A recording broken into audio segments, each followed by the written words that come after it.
All ordinary and special meetings of councils are to be audio-visually recorded and streamed live. A link is available at the Glamorgan Spring Bay Council website to the YouTube platform, where the public can view the meeting live and watch recordings of previous council meetings. In accordance with the Local Government Act 1993 and Regulation 33, these video-audio files will be retained by Council for at least 6 months and made available for viewing live, as well as online within 5 days of the scheduled meeting. The written minutes of the meeting, once confirmed, prevail over the video-audio recording of the meeting. So I hereby declare the meeting open, and councillors, welcome, staff and members of the public, and declare the meeting officially open. My understanding is we're all present, no apologies. Any councillors have any pecuniary interest with the agenda going forward this evening? Cool. Thank you. Agenda item 2, confirmation of minutes held on the 20th February.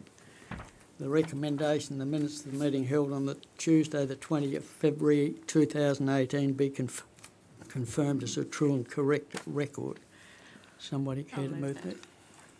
Councillor Steiner, do we have a seconder? Councillor Wisby, all those in favour? Mr Mayor. Sorry. I would actually like, so that it is a true reflection of what happened at the meeting, I'd like another dot point added between dot point 3 and 4, and that is the General Manager's qualified advice to the Chair was to abandon the meeting under Regulation 12.2 of the Local Government Meeting Procedure Regulations. Please, because that is how it happened. General Manager? Yeah, I'm fine with that, Mr Mayor. Thank you. So the recommendation with those amendments. Councillor Steiner, second. Councillor Wisby, all those in favour? Sorry. Councillor Crawford. I'm sorry you had your hand up. So, yep. Deputy Mayor, did you want to say any more? No. So all those in favour? Unanimous? Thank you. Mr Mayor, if I may, I didn't vote because I wasn't present at the meeting. Oh. In question. Make a note that there was 3 not at the meeting, I think, Mr Mayor. Correct.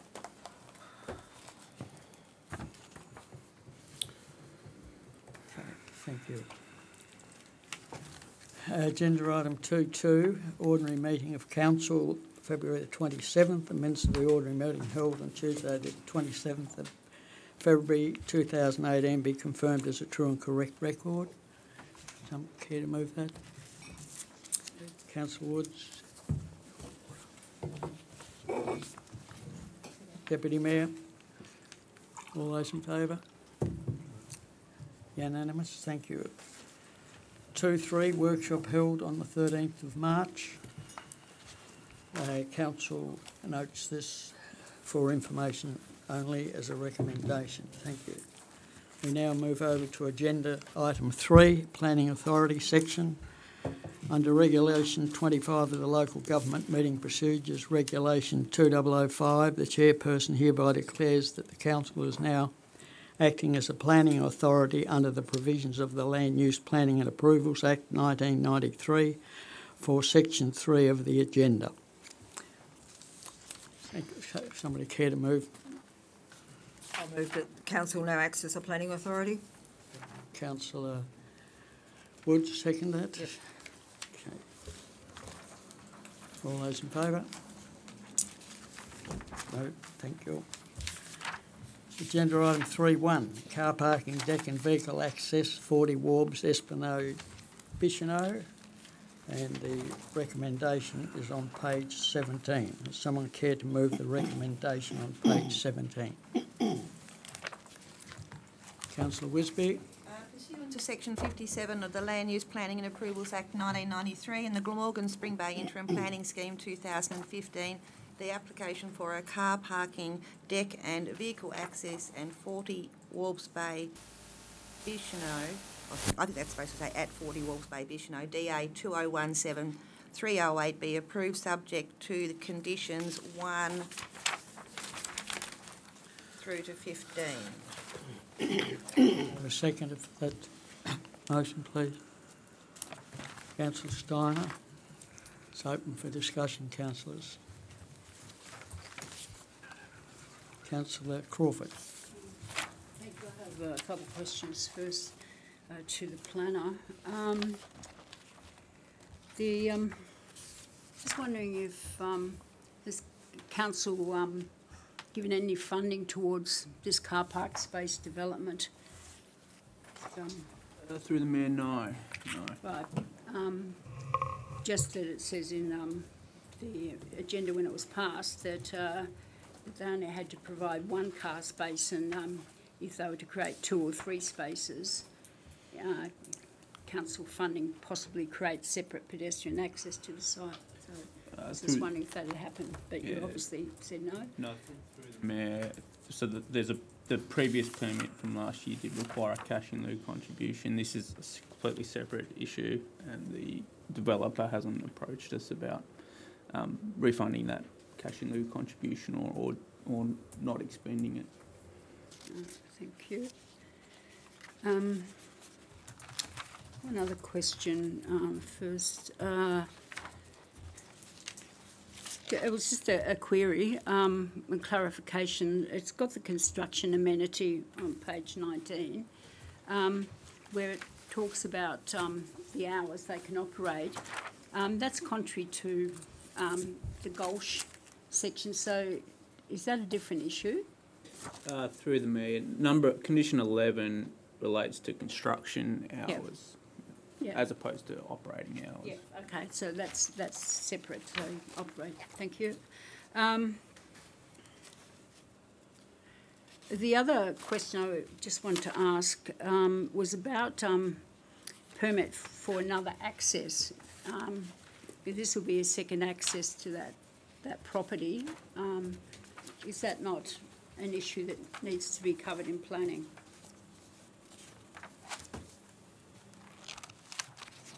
The access is part of the application.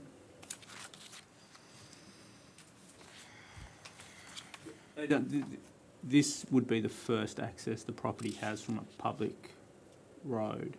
Okay. The existing access is through the car park. Okay, thank you.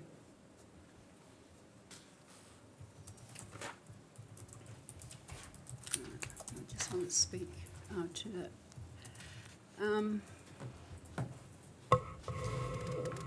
Councillor, I have a problem with this development, mainly because, as you read in the document, that whole Gulch area is actually going to be the car parking, a whole management plan of that area, and I think it's important not to exclude some of those possibilities options that might actually happen when that management plan is. So for that reason, I've give some performance indicators of criteria why I think that this actually doesn't comply. If there was no other options, I would perhaps look at that would be a possibility of what the proposal is before us today. But the performance criteria renew buildings in the Gulch area is not met because it does not satisfy the following criteria. 1B, the use of materials is not compatible with other buildings in the zone, and D, it does not minimise the loss of native vegetation. I'm also concerned that more vegetation may need to be removed to allow sight lines specifications to be met. I'm also concerned for the safety of both pedestrians and vehicle users if another access into Warbs Esplanade is created. Councillors will probably be very well aware of that road that's quite windy, and it's also quite narrow. Also, referring to the front setback, the building setback from the centre line of Warbs Esplanade does not satisfy the performance criteria. B, as it does not prevent unreasonable loss of visual amenity of the site when viewed from the surrounding locations. And C, it does not minimise loss of vegetation between the building and the Warbs Esplanade. Concerning E11.7.1 Waterways and Coastal Protection Code.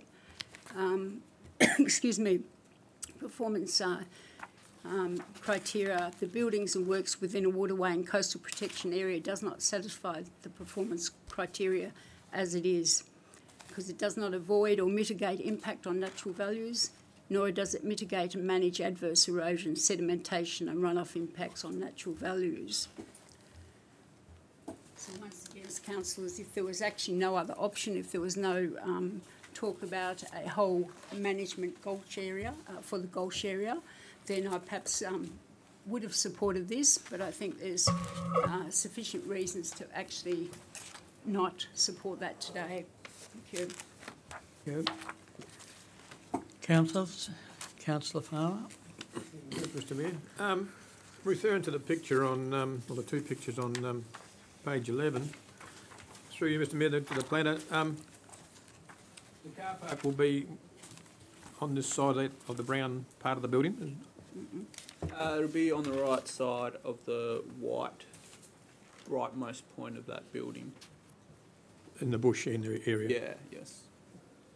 Because so there's going to be two sets of stairs, because there's stairs in the car park, and there's stairs in the picture also. That's a new building, of course, I take it. That's been under construction. Yes, yes. So the timber clad structure was approved in August. So the car park is the same height as the roof of the white building? Yes. To the right? Yes. Maybe, I think slightly higher, but we're talking like 20, 30 centimetres. It's a bit confusing because they say on your notes that the actual drive down, it actually goes down 1.5 metres to the concrete driveway off Warbs Avenue. I'm just trying to find that. Yeah, through the mayor, there's from the road carriageway, Warbs Esplanade, to the front of their lease boundary, there's about a 1.5 metre drop inland. But this is proposed to put the crossover in on full, so that's at street level, and the car park would continue off slightly below street level. So it's too steep to have it right down onto floor level, onto ground level, the car park. The driveway would be too steep. Yeah, oh yes. Right, that's why you build it up. Yeah. Thank you, Mr Mayor. Just a clarification. Any further discussion, councillors? Motion up. All those in favour? Councillor Woods, Councillor Steiner, Deputy Mayor, myself, Councillor Parker, Councillor Farmer. Those against? Councillor Wisby and Councillor Crawford. The motion is carried. Thank you, councillors. Agenda item 3.2, multiple dwellings and outbuildings at 7 Red Bill Drive, Bicheno. The recommendation is on page 33. Someone care to move the recommendation?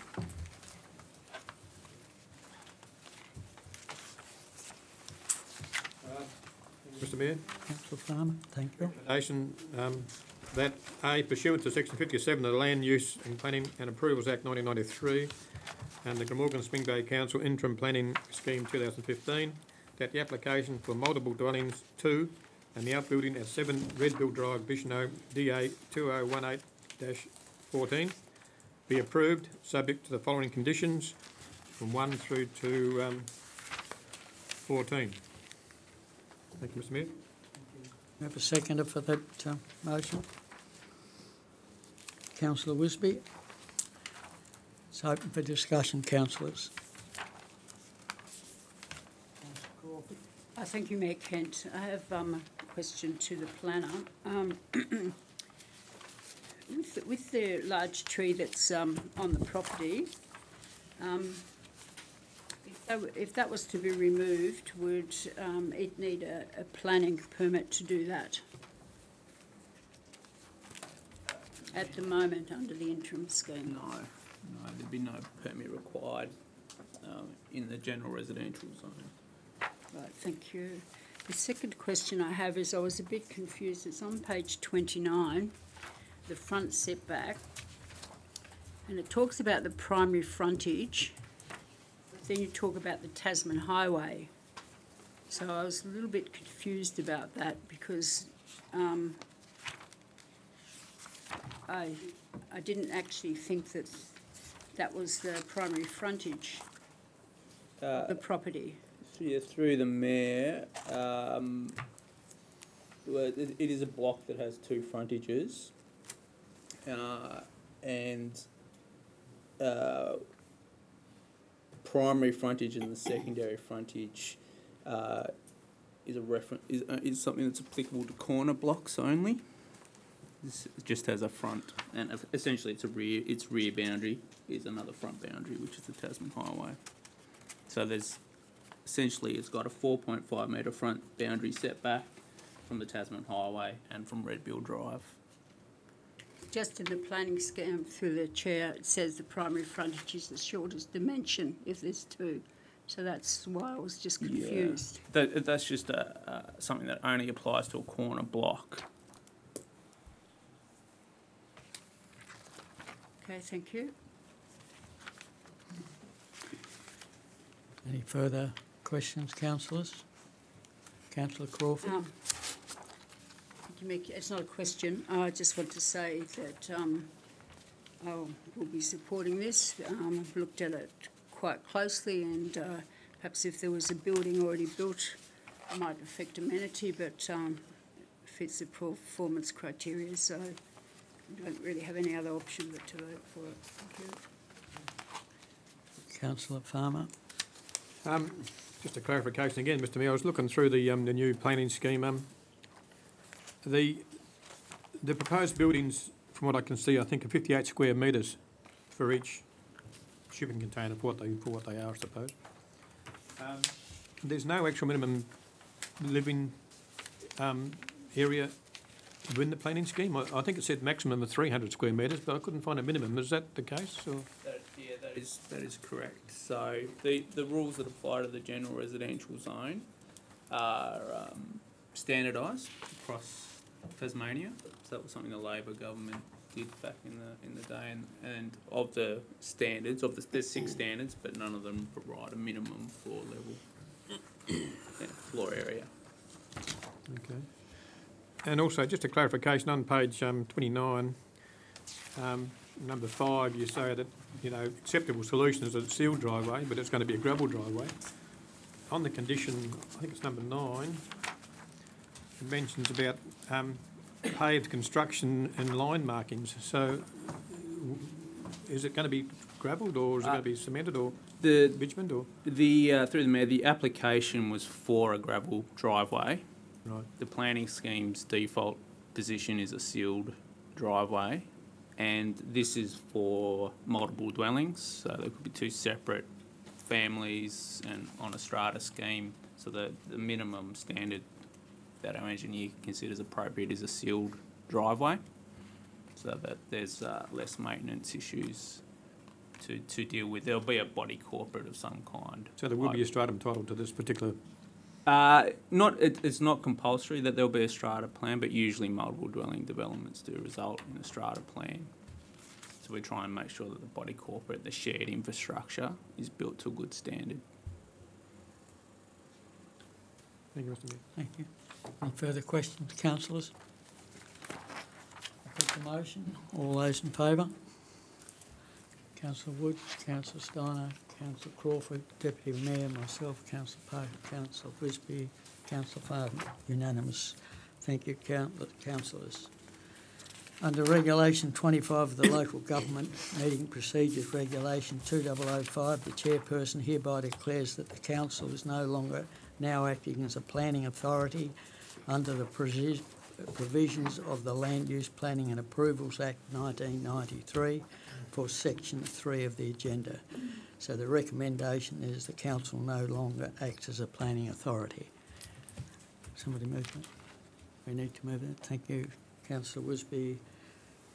Second, Councillor Farm. All those in favour? Councillor Parker, are you in favour? Oh, sorry. Yep. Okay. Unanimous. Thank you. Now we move on to public question time. In doing so, can I just remind people that ask the questions that I request that the public question time is used for questions only. And as the chair of the meeting will request that anybody asking a question does not make a statement, but gets straight to asking the question. The question then is answered one way or another, and it is not to be debated. So we all understand that? Thank you for those that are asking a question. Mr. Baker, Jeffrey. I've got two questions. Oh, thank you. I have two questions, and there is no denying that the local salmon farm is drawing a significant amount of filtered water from the Prosser, over 3.4 megalitres since the last meeting in February, and 283 kilolitres in the last 40 hours. Taswater has said this consumption is not the reason that they are now considering restrictions. They've also said that they do not have direct control over their customers. My questions are, 1, who has direct control over water usage? And 2, assuming that the answer to 1 is council, would restrictions only be implemented after fish bathing is finished for the time being? General Manager, do you want to respond? Yes, Mr. Mayor, I'll attempt to. I'm not aware of them using treated water to bathe the salmon, and we do not have any direct control over who uses water and when. Taswater is the regulatory authority for that, so they need to either stop it or impose restrictions or whatever, but we can't control water usage. Could I respond to that? Well, it's not to be debated. You got a second question? That was my second question. Well, have the second question. But the question was, in regard to water restrictions, okay, would they only be implemented after fish bathing is finished for the time being? And you say you have no knowledge that they are using Prosser water, but I dispute that. That is not correct. Well, as far as I know, they've actually got their RO plant there, and they're desalinating the water and It's filling there, up but the it's lines. not working. Sorry. Okay. So, I haven't been advised any differently. So. Thanks, Mr. Baker. Mr. Murray.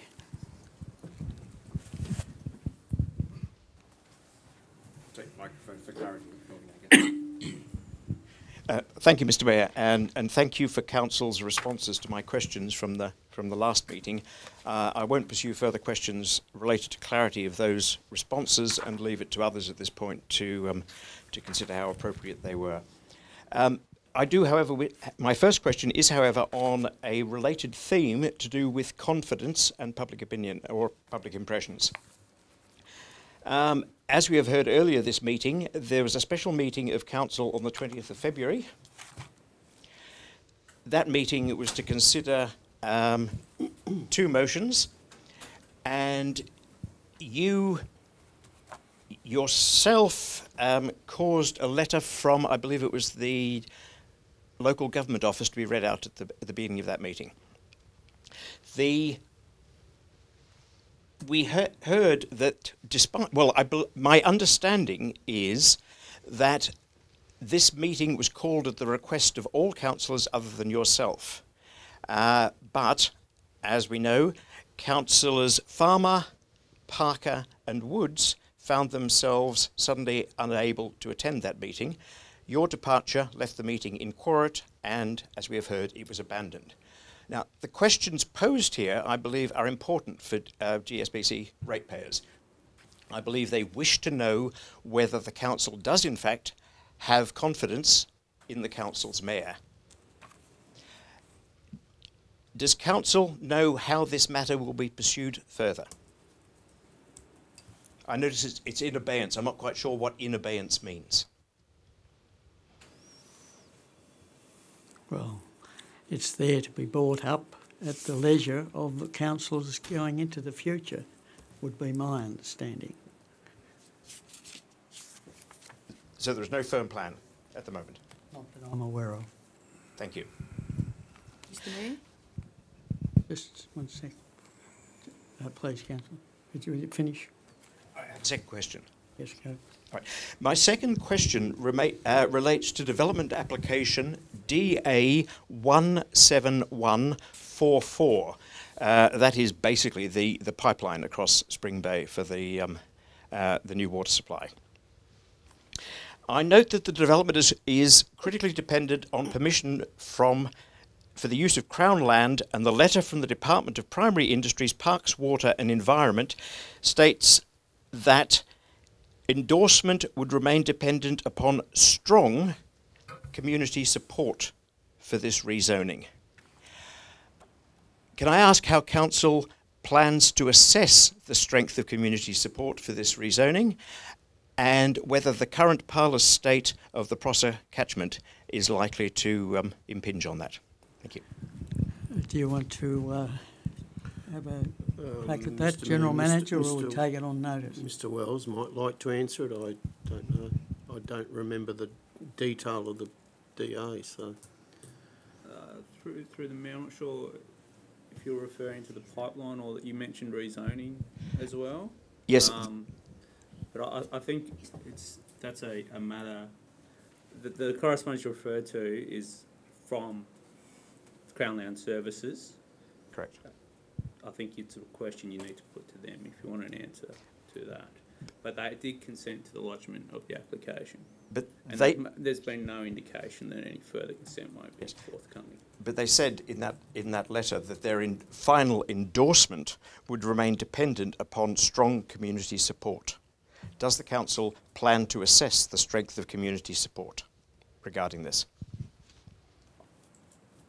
I don't have any further to add. That's really a matter of, I think you should... For clarity, I think we'll take it on notice and respond accordingly. Thank you. Thank you. Mr Mayor? Yes, Councillor Woods. If I may answer Mr Mr Murray's first question. Yep. With regards, Mr Murray, I feel that the ratepayers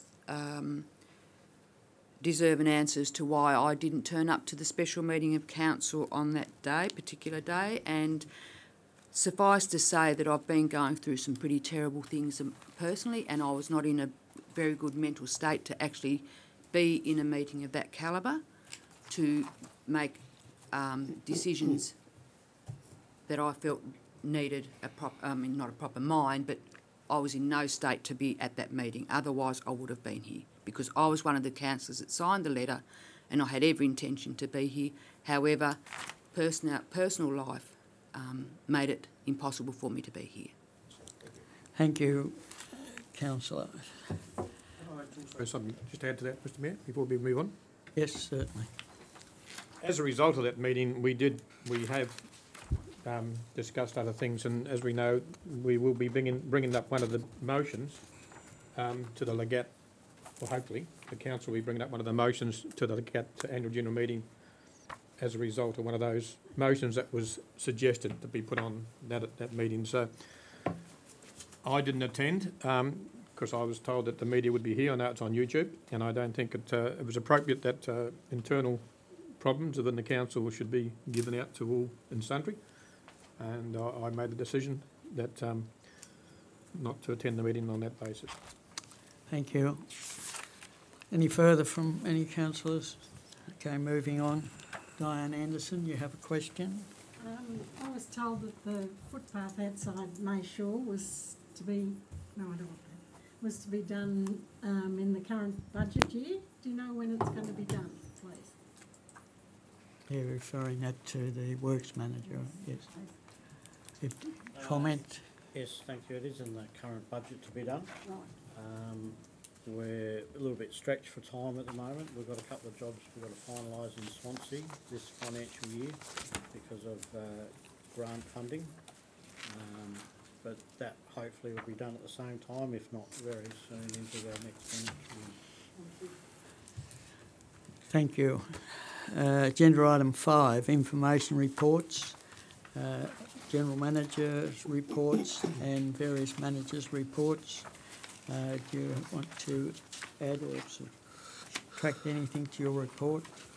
General Manager? No, Yes, sir. Mr Mayor, it's there for information. If you refer to page 59, we're below 1% in variance overall council, so we're tracking pretty well at the moment.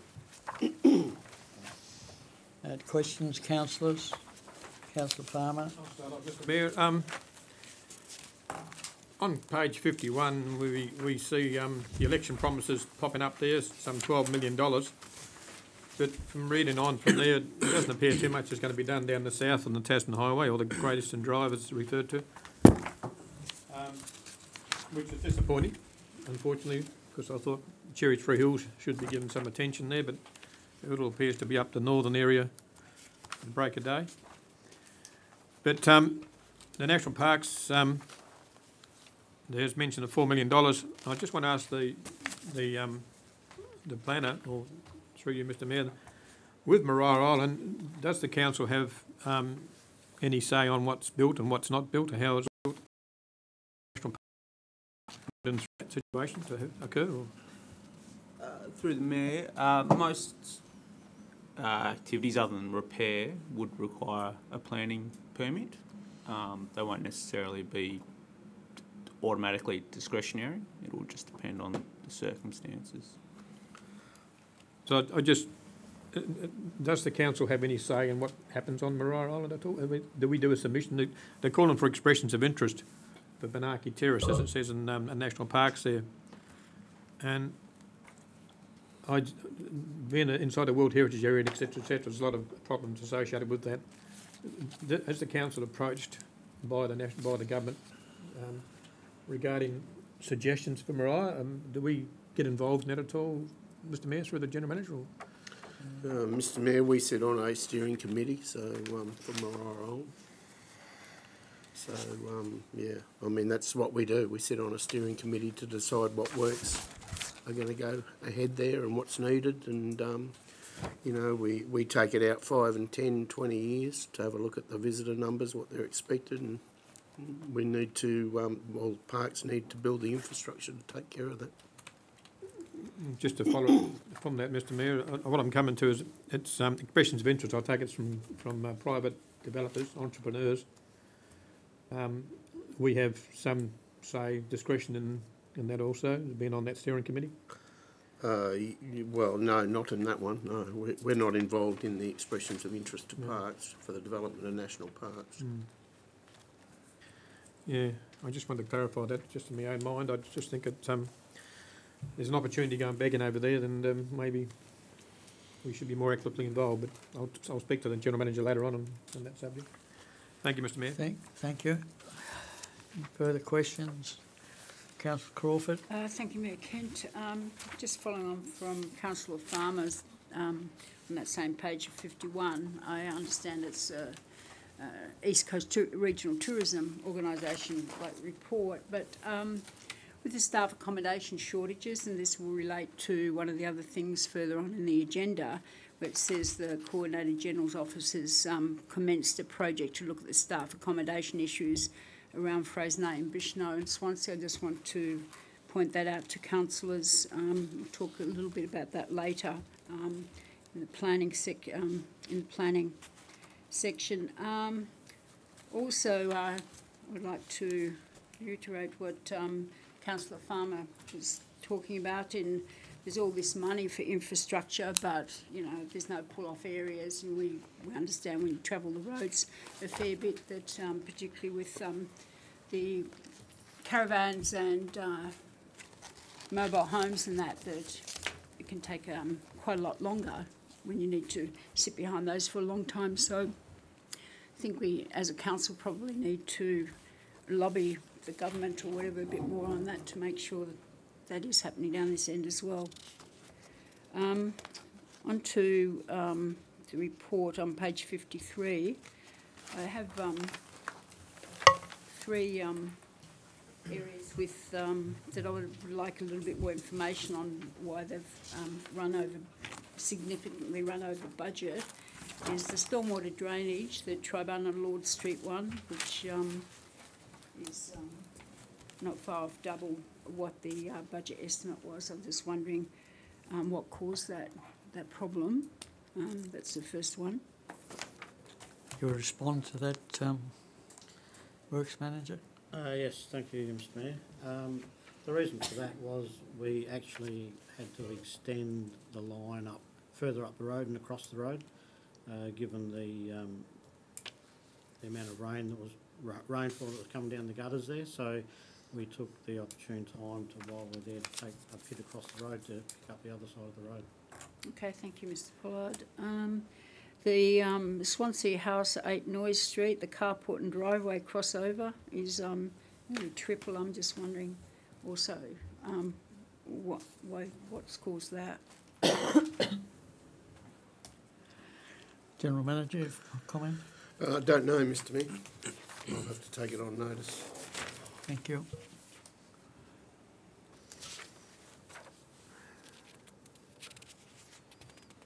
And the other one was the Orford Prosser River dredging and construction work from 125,000 to 205,000.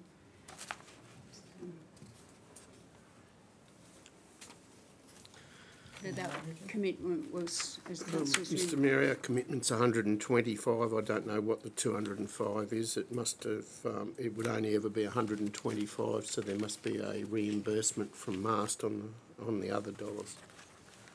But I'd need to look at that. Yeah. Take it on notice? Yeah.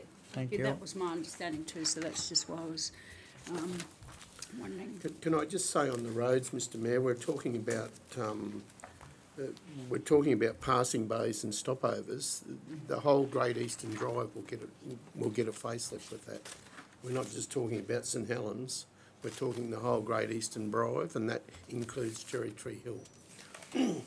So if you see those little things on the side of the highway with a little whirligig tripped around them, that's where they're talking about taking land to take over to make passing lanes and stopovers. So it's up the whole entire Great Eastern Drive that they're looking at. So thank you. Those things are there. Through the Mayor, thank you. Just further to that then, I'm just wondering when that might be happening, because I think the Great Eastern Drive, has been up and going for a couple of years now. So I'm just wondering what the timeline is proposed for that. It's up to state growth, Mr Mayor. Yeah. Asking if perhaps council can get that information from state growth and pass it on, please.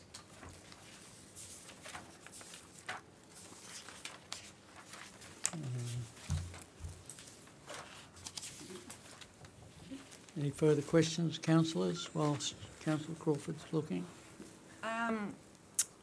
Mayor Kent, just on where those passing bays are going to be, do we have a map of that, or, because as elected representatives and being asked those questions, it would be nice to actually have that information. We've found out a bit tonight, but, is there a plan or something that the council have actually been provided with on that matter, or? Not at this stage, to the best of my knowledge. There's nothing. There is no plan, Mr Mayor, no. But obviously it will come. And so we just look out for whirligigs. Well. Yep. Excellent. Strange signposts on the side of the road, yep. Okie doke, I'll keep an eye out for them. And just one more question. I think this is still within the reports. I get a bit confused sometimes there, but page 82, Communities and Coastal Hazards in Glamorgan Spring Bay Working Group, Terms of Reference. I think that's still in there. Membership participation includes but not limited to Glamorgan Spring Bay Council. So if that's not a councillor on there, is that a staff member? I have no idea, Mr Mayor. I thought this is what council asked for last meeting and it's been supplied. I'd have to read the whole Natural Resource Management report to comment on that. Okay, take it on notice, thank you. That's all from me. Any further questions, councillors? Councillor Woods. Not a question, Mr Mayor. If I may just point out that it's nice to see bouquets instead of bricks with the letter that's been provided to the Manager of Regulatory Services, Mrs Ennis, on page 65. Also, with regards to the Prosser River Stabilisation Project, have there been any complaints into Council from users of the Prosser River? As all I have been receiving is positive comments, so I'm just wondering if there's any complaints come to Council with regards to the stabilisation project. Mr Mayor, no, we've received no complaints, only compliments at this stage. Thank you. And how wonderful it is and how well it's working. Thank you. No further questions, councillors. The recommendation the management reports be received and noted. Agenda item 6, minutes of section 24 committees. Councillors, any questions on the 4 committees at this stage? Councillor Wisby. Mayor Ken, I've got just a couple of questions. On page 86 is the Tribunal Rec Ground minutes, and it's got 4 people present and 4 apologies. And I know I asked the question on the quorum number last time. I'm just wondering, is 4 a quorum when one would think apologies are members and it needs to be half plus 1? So, as a quorum. So I'm just wondering if 4 people constitute a quorum under the guidelines. We answered that and said it was 4 plus 1. That's 5, but therefore, if that's the case, that wouldn't be a quorum in the event of this meeting. I don't know, but... General Manager, come on. I don't either, Mr Mayor. Mr Mayor, I belong to that committee and there are 7 members, so 4 is a quorum. Okay. So, just on that one then, so who isn't a member there, Councillor Steiner, out of those 1, 2, 3, 4, 5, 6, 7, 8 people? Through you, Mr Mayor, I would say that the Works Manager perhaps isn't a member of the committee. I am, but I think Chris Chapman's actually not a member now. Yeah, I know definitely there are 7 members because it was discussed at the committee meeting that I attended last because of the similar question that was asked. Yeah. So just for clarity, it would probably be good to put in there who's members and who's not, because if you're not a member, why are you an apology to a Section 24 committee? You know what I mean? Like, yeah, it just sort of confuses the matter. You can sort that, Councillor Steiner. Thank you. And I don't know, on page 95 it says the Orford Community Hall, and it talks about the design plans for the hall upgrade have now been fully approved and work is expected to commence in late March. Have we seen any plans on that or anything?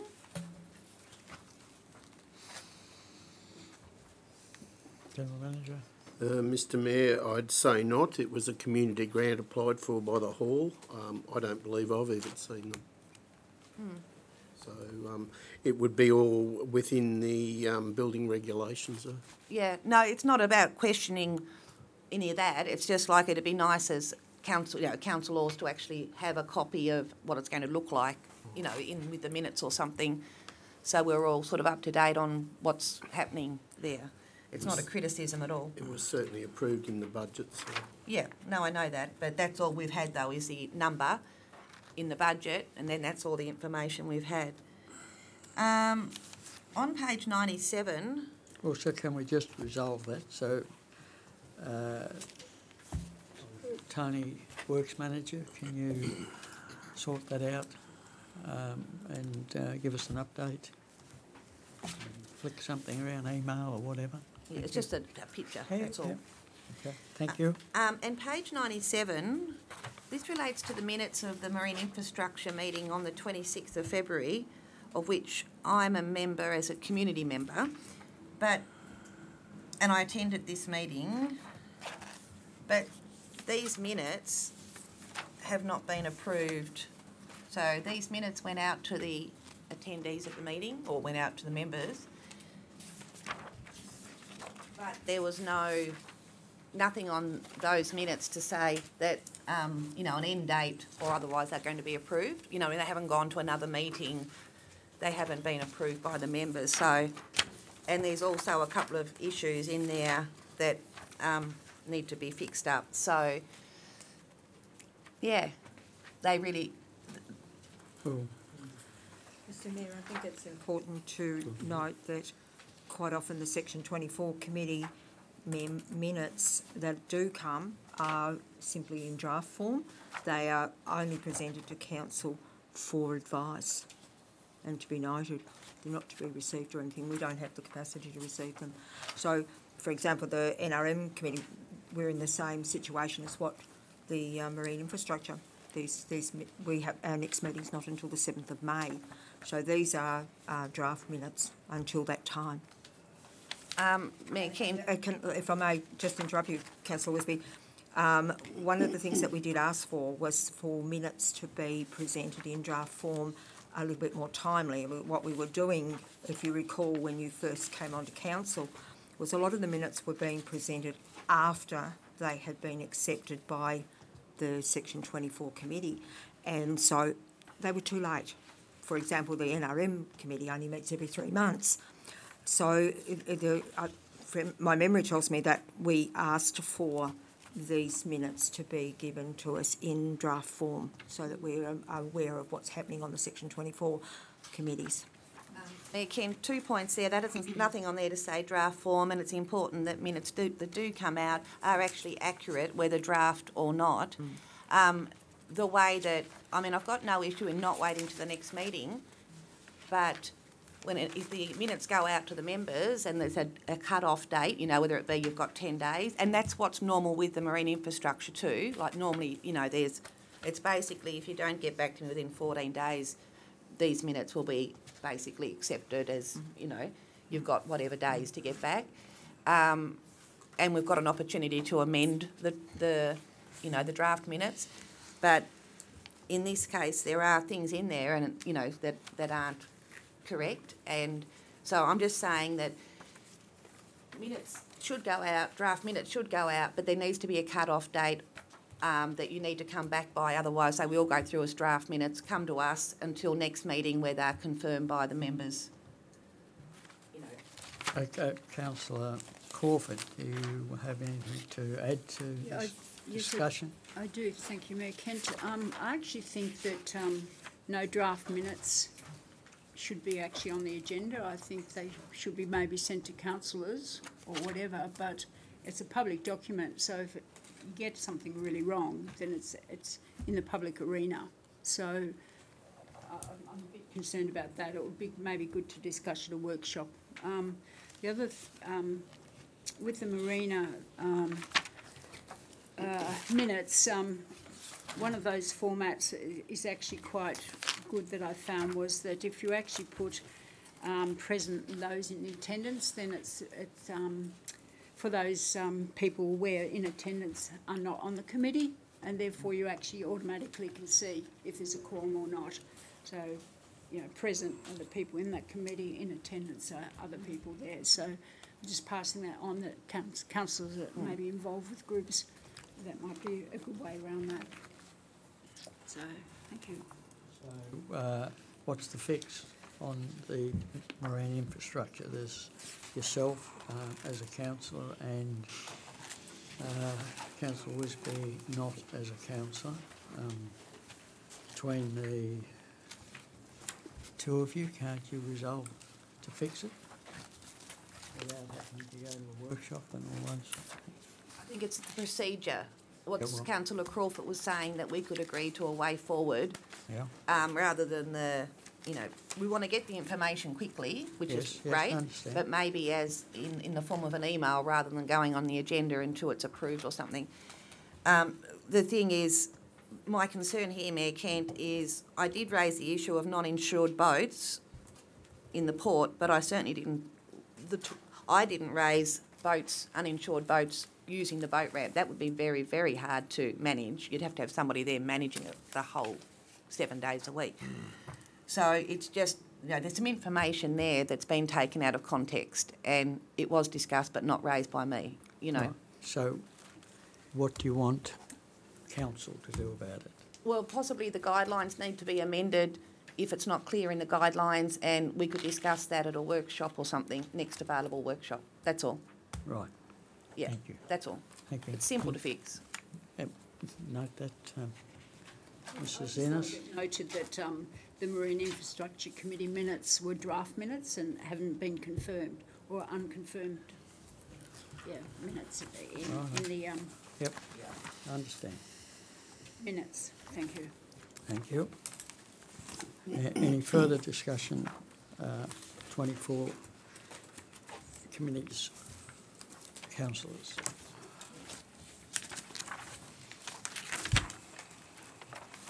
Nothing more? Thank you. So, let's be...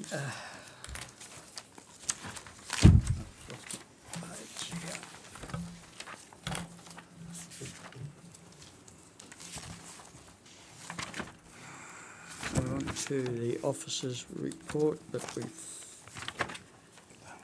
agenda item 7. Projects. Screen. What do we need to do there? 111. Mayor, I'll move. Yep, on page 111, sorry. Thank you. I'll move that Councillor. council endorse that it is satisfied that the attached local provision schedule for Glamorgan Spring Bay Council meets the LPS criteria of section 34 of LUPA.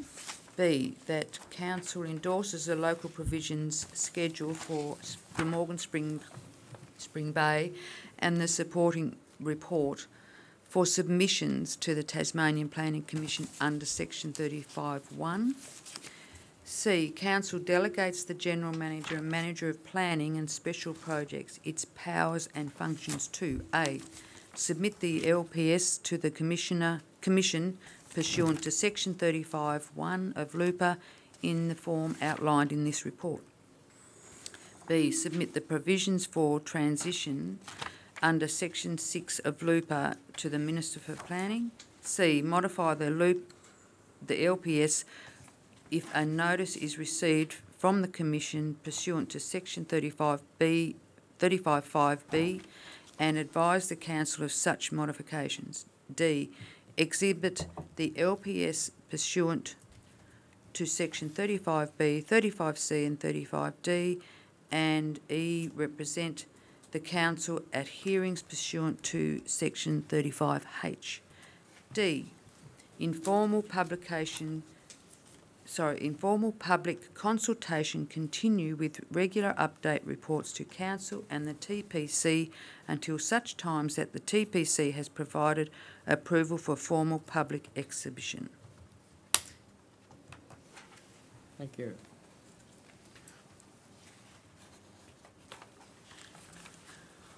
We have a seconder for that? Deputy Mayor, open for discussion. Thank you. Councillors. Me, Kent.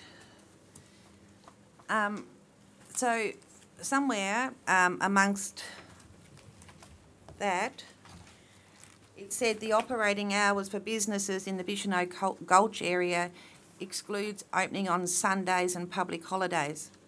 Whilst the hours are discretionary and can be considered by the planning authority, why would we restrict a business's viability or require Sunday and public holidays to be considered by the planning authority and a development application to be lodged and fees paid by the applicant? Possibly if we workshop the 600-page document line by line, then Council may be aware of this and have altered or requested the TPC to alter the hours to include trading on Sundays and public holidays. Today's agenda was available for collection from the Council office on Thursday afternoon last week. This item was 600 pages of information and an additional 190 pages for the balance of the agenda and minutes. We have had further information on Agenda 7.1 trickle through upon request, resulting in nearly 800 pages of complex and important information to read and understand in 5 days. The report states the statutory process starts with the endorsement of the recommendations in this report. Two functions of a council, being council laws collectively, is to facilitate and encourage the planning and development of the municipal area in the best interest of the community, and to represent accurately the policies and decisions of the council in performing the functions of a councillor. The problem is I do not understand all the information contained in the complex 600-page document that is recommended for endorsement by us, the planning authority, today. I think we as a council planning authority are being asked to endorse a document regarding local provisions to be included in the next Glamorgan Spring Bay Council planning scheme, or the statewide planning scheme. My understanding is that this means there is some room to negotiate changes or make special arrangements or rules for parts of our municipal area. Yes, if we did that, the TPC would need to approve it, but the opportunity is here right now. We, as councillors, have not had that discussion to see what we would like to amend or protect. Instead, we're sitting here looking at a 600-page document that has been written by staff or consultants and recommended by staff. Surely our job is to understand what's in front of us, what is negotiable, consider the impacts on our communities, and be integral stakeholders in formulating our wishes. Is that not our job? Or is it okay to tick and flick and leave it up to the residents and ratepayers to understand and identify how the complex document may impact on their amenity and life for generations to come? It has been said that there is no weight on this draft document until the TPC approves it for public exhibition. I disagree. What if, when having the time in coming months, the council laws find amongst the 600 pages something we never wanted that was negotiable? I would think the TP will say, the planning authority, us, approved the document, so now you're stuck with it. They may say you had the opportunity to discuss it, you had the opportunity to workshop it and understand it and change it, but you chose not to. Instead, you endorsed it. This is our opportunity to have a say in what goes to the TPC and then on to the community. Why would we approve this today? Why wouldn't we commit to a half-day workshop to better understand the future implications of the document and ensure what is included are council's wishes wherever possible? So I won't be supporting this today. I think we need to go to a half-day workshop. Thank you. Was it my understanding that we had a workshop and there were quite a number that couldn't turn up? Correct, Mayor Kent, there was a workshop called and there were a number that couldn't turn up, and I sent an email out earlier today that actually detailed, the person, if I can answer that, having been on council for 3 years, and planning is complex enough, but this is super complex. Mm-hmm. The person that I look to for planning in council, in the planning authority section, is Councillor Crawford, who was away at the time. So, often when I'm going into a subject matter that I don't know a lot about, I actually need to hear the questions and concerns that are raised by others in the room. Unfortunately, my knowledge of planning, as I see it, is nowhere near as good as Councillor Crawford's, and I actually would need, her expertise in the room for that workshop to be of value. Okay, but it's fair to say that you may have received that paperwork last Thursday, but there was a workshop called a week or so prior to that, which some people couldn't attend. All right? That's the only point I want to make here, that it wasn't just thrown at you and you had 2 or 3 days to read it. There was a workshop that we all couldn't attend. Yeah. So that's just my comment. Councillor Crawford, did you have your hand up to say anything? No? Mayor Kent, just on that, if this information was available the week before, yep, it's a shame it wasn't given it. Even those who couldn't attend the workshop. That's what okay. That's my answer to that. Yes, thank you very much, Councillor Busby. Planner. I'd just like to clarify that is a lot of information. That's Of why we went through an informal consultation to give the community as much time as possible, and that is recommended to continue. And point out that information has been on the council website and in our office and in our other venues where we do public notification since the end of January. There's been plenty of time that the community's come and seen me or got on the phone to discuss this. So I think it's unfair to say that there hasn't been opportunity here. Okay, thank you, Planner. Any further comment, councillors, before I put the motion? Councillor Crawford. Thank you, Mayor Kent. Councillors will be aware, I sent out an email this morning that I spent 3 full days reading all of the information, and it was unfortunate that I was unable to attend the workshop. I'm not actually really sure why it went ahead with 2 people only available, yet others have been council with 4 people able to attend. So, the planner makes a point, but as a councillor and planning authority, I would actually expect to receive documents, not actually have to go looking. And I did actually ask and did receive printouts of some of those to take away when I went, which unfortunately didn't have time to read. It was fairly full on. I would actually like to also say that that when it came to council about endorsement to go out for an informal discussion for input, consultation with the public, I suggested then that it would be good to workshop that first. You know, we have a document here that was published in November last year, which is the first time I've seen that. It went out with a month ago or 2 months with that consultation. I also said then that I thought we need to workshop it. We need to really workshop. This is actually council business. It's actually strategic.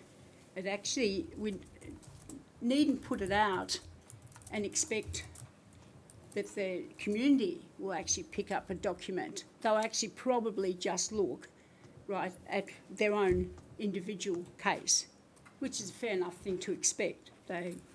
As a councillor, I would be expecting councillors to actually look at the strategic makeup of all of that and to actually see how it fits. For instance, I went to a forum on short-term stays through the internet and the problem that many councils, particularly coastal councils, are having re-accommodation and amenity problems. Yet in here, there's a suggestion for future urban growth to allow visitor accommodation. Well, that's a discussion that we really need to have, whether we put that in or whether we don't put that in, particularly for future urban growth. You know, things change. So there's other ones of, with the Spring Bay Marina, you know, where it says there's ratio 1-to-1 birth to buildings. That maybe can change, maybe it can't, but that's actually a commitment that actually a discussion that needs to be had. So all I'm actually asking for is to defer this so proper discussions can be had. It was difficult to read some of the maps, to get your head around where it actually was, because some of the streets. But there is one in here where the recommendation was to make a residential in land that at the moment is industrial. So I'm kind of thinking, why would you do that conflict? There isn't saying that it would be actually it would have a better front appearance from the street if there was a house. But that's a discussion I would like to have, because I have a different view than that. Doesn't mean mine's right. It's just something that needs to be discussed to see if later on that's going to actually have an impact on who would be able to, or what businesses would be able to use that light industrial area if there's a residential in close proximity. So they're only but a few of the ones that we've actually we haven't. I mean, I've got too many questions to ask and discussions to be had so that we strategically can maybe fix things. There's other ones I didn't spend a lot of time that's already the state planning scheme, because that's not going to change regardless of whether I or anyone likes it. That's there. So I'm actually just talking about the local provision schedules. So I think it really does need to be workshopped, and the implications that some of those, I'll just bring up the Picnic Island one. That suggested that becomes rural, right, because most of the other islands around there are rural. Well, I have a different view. I think it should be land conservation or, yeah, whatever. I have a different one. And, you know, there's a reasonable chance, well, more than a reasonable chance that the planner and the people that worked on this very hard and long and have a lot more knowledge than I do will actually just be able to point out very clearly and quickly, well, it can't be that because of this. I'm happy to accept that, but I would like that discussion, that opportunity to at least have that discussion. So I would actually like to put a procedural motion to defer this item and till it can be workshopped.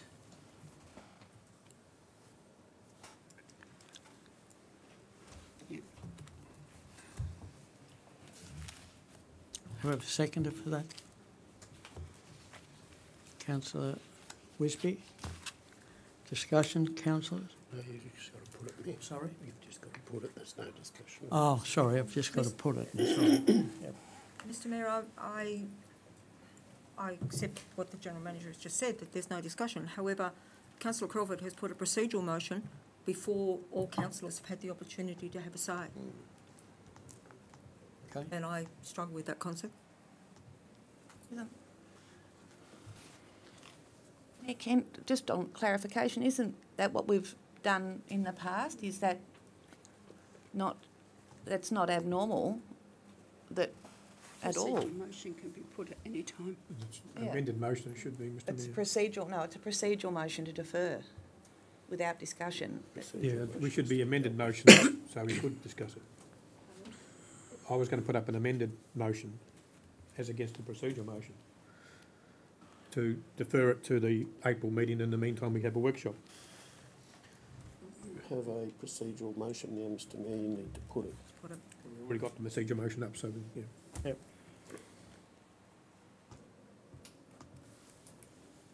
So, You got a second, Mr Mayor, so I suppose we go for a vote. yep. So all those in favour to defer, is what we're saying, till April? Yep. Councillor Steiner, Councillor Crawford, Councillor Parker, Councillor Wisby and Councillor Farmer. Against, Councillor Woods, Deputy Mayor and myself. The motion is carried for the April workshops. Thank you. Mr Mayor, can we set the date for the workshop today, please, so that we can make sure that everyone is available for such an important workshop? Okay. We'll continue on, we'll set the date as we go through the meeting, all right? Okay, 7.2, tip shop feasibility study. Recommendation is there.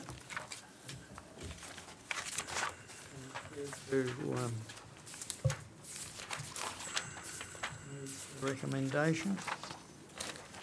Mr Mayor, the council received the tip shop feasibility study 2018 final 7th of March, undertaken by Just Waste Consulting, and discussed the proposed developments at the upcoming budget workshops.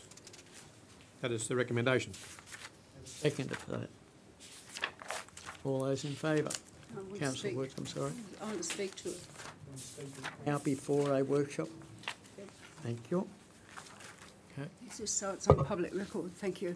I was a bit concerned about the outcome of this. 2013-14, the Swansea Waste Transfer Station Tip Shop, Swansea Waste Management Centre to 12 metres by 6 metres, shed 35,000. In the budget, 2014-15, Swansea. Waste transfer station, tip shop, Swansea Waste Management Centre, 12 metres by 6 metres, shed 45,000. 2015-16, Swansea Waste Transfer Tip Shop, feasibility to confirm business case, 45,000, subject to feasibility study. 2016-17, Swansea Waste Transfer Station Tip Shop, feasibility study to confirm business case, 45,000. 2007, that one might be incorrect, sorry, 2017-18, Waste Transfers Tip Shop, feasibility study to confirm business case, 6,000. Okay, in the last 5 budgets, council's passed that has either included the money for a basic building for a tip shop in Swansea. The consultant states the most suitable site in the existing Orford Waste Transfer Station based on its central location. It is my belief that Swansea is more central given the municipal area also includes Fishnow and Coles Bay. The consultant also says that the site is cleared and has available space as the Swansea Waste Transfer Station. Swansea as a committed group has remained committed to having a tip shop and have remained determined, even through what appears to be reluctance by council for this to be progressed. I do not have a curbside collection, so I frequent the waste transfer station at Swansea for 25 years, many times, well, probably once a month. And I've been dismayed by the amount of good reusable goods that have been transported to landfill at Copping. One particular time sticks in my memory quite clearly. A brand new double bed mattress and base, an electric single bed and base, perfect, brand new, were hoisted into the hopper for transportation to landfill. It was not only the way they were, it was not only that they were not being made available to locals at a minimum cost, but ratepayers were also paying for the transportation. We as a council need to do better on this issue. I expect it, ratepayers expect it, and the environment needs for us to do better. So I would actually just like to make those comments, and I'm sure we'll discuss it when the budget comes up, but councillors would have seen my email to the works manager about the brief. It just seems somehow from what council decided in that, it changed without coming back to council first. It has always been a Swansea tip shop. So I would just like to make that quite clear. Thank you. Thank you. Any further comment, councillors? Nothing further? Okay. Agenda item 7.3. I don't think we've voted on that motion yet. Sorry? I don't think we've voted on the That was motion a yet. recommendation, wasn't it? That Yeah. Oh, I'm sorry. Okay, somebody move the recommendation. It's moved and seconded. Okay. Yep. All those in favour? Unanimous? Thank you. Carried. 7.3, green waste disposal.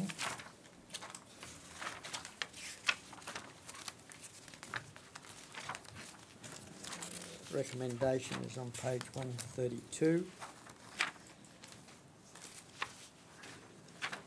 Councillor Crawford. I have a motion that council approve. Sorry, I haven't actually, I tried to print this out today and had trouble with my printer, so I haven't got a copy. Council approve 4 weeks annually, 4 weeks annually for free green waste disposal at all waste transfer stations in the municipal area. Clear readable signs to be placed at the entrance of each waste transfer station to alert ratepayers of the dates when free green waste disposal is to occur during the year.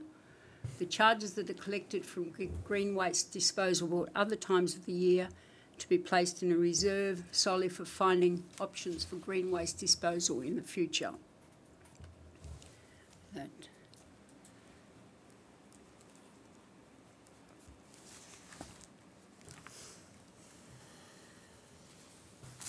It's amendment to the recommendation. No, No, it's it's a a motion. motion. It's a motion. Okay, can we second but for that motion, councillors? Mayor, can Councillor Crawford reread that so Mrs Ennis can type that and we can see what it... I do apologise, I'm really sorry. It's just council approve 4 weeks, 4 weeks annually for free green waste disposal at all waste transfer stations in the municipal area.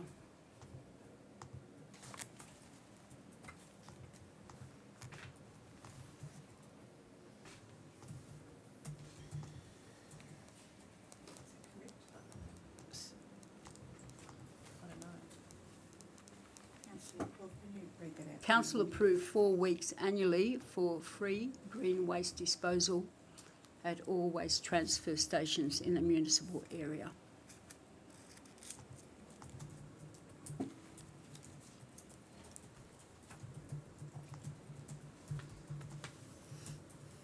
I'll just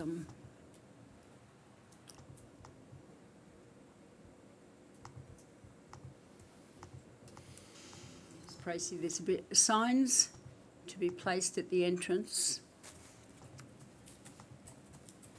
of each waste transfer station to alert ratepayers of the dates.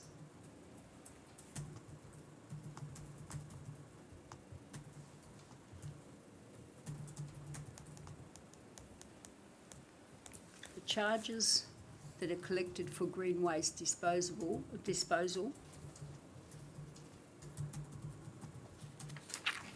at other times of the year to be placed in a reserve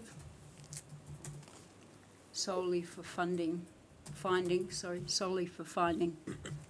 options for green waste disposal in the future.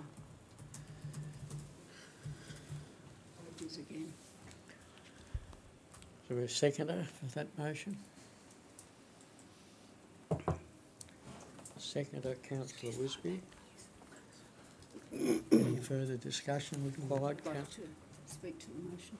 Sorry? I would like to speak to the motion. It's reasonably self-explanatory. It's that at the moment, council may be able to, and the works manager has put out, like in the agenda, the costs and all of that of, disposing and his rationale for that. I actually think that it's very difficult in the future, as I've said on numerous occasions in council, that this won't be allowed to go on. Whether that's like 5 years or 10 years, burning of green waste will not be an option, in the future.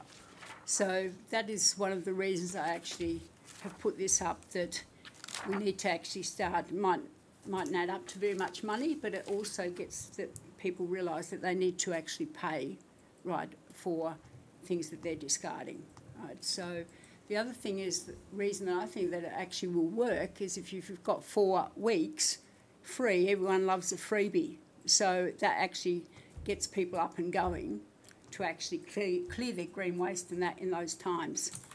Because certainly when the free times come around, for me, it hasn't actually been about the cost, because the cost is minimal, but it's actually spurred me into kind of thinking, I better get that done. I've been meaning to do it for a month or so.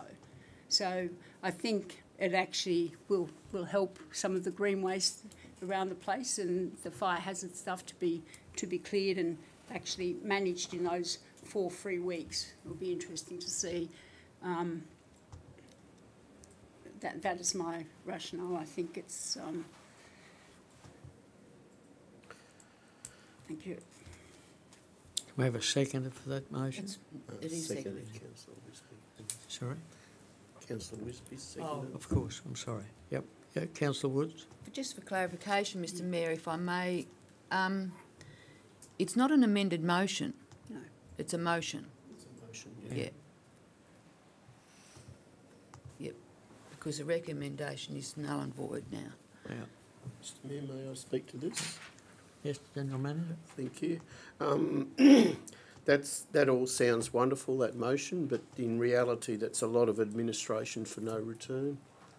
Keeping green waste separate, accounting for the fees and accounting for the cost of green waste is just going to add to administration, and there'll be nothing in the reserve anyway. So it might feel good, but it achieves nothing. My opinion. Thank you. Councillors, Councillor Farmer? That was a question I was going to ask just a short time ago. The cost at $5 a trail load, as Councillor Crawford said, is not a great, variance on our money at the present time. What I was going to ask through you, Mr. Mayor, to Tony here, the Works Manager, does the cost balance out? Does the $5 a trail load, does it actually pay for the wages for the people that work at the tip sites, or does it cost the money on top? Through the chair. Yeah, no, but the gate fees for green waste at the moment covers the cartage from Coles Bay to Bicheno and the advertising of the 2 current programs through the year and the signage alterations every year. There was discussion a couple of meetings ago about introducing another green waste session in July. So we currently do 3 or 4 weeks per year now. So including another 2, this motion is actually less time for disposal for free than what was proposed. The other issue is that because a lot of the people that live here have shacks and they come up irregular, having free green waste actually helps the fire hazard component and also opens it up for everybody to get there whenever they're here. It's not restricting people to certain times, so I think would actually collect more and clean up the area better by actually opening it up, so everyone's got an opportunity whenever they're here, not just between certain times. So basically, yeah, with the way I had it set out, I think it's money well spent from council. It gives a bit of incentive to cost the car, and I think it's doing the right thing with bushfire management on properties. Excuse my ignorance, but where are we differing here? You're saying you want 4 weeks, Yeah. and you're saying you do more than 4 weeks from a council perspective. Have I got that right?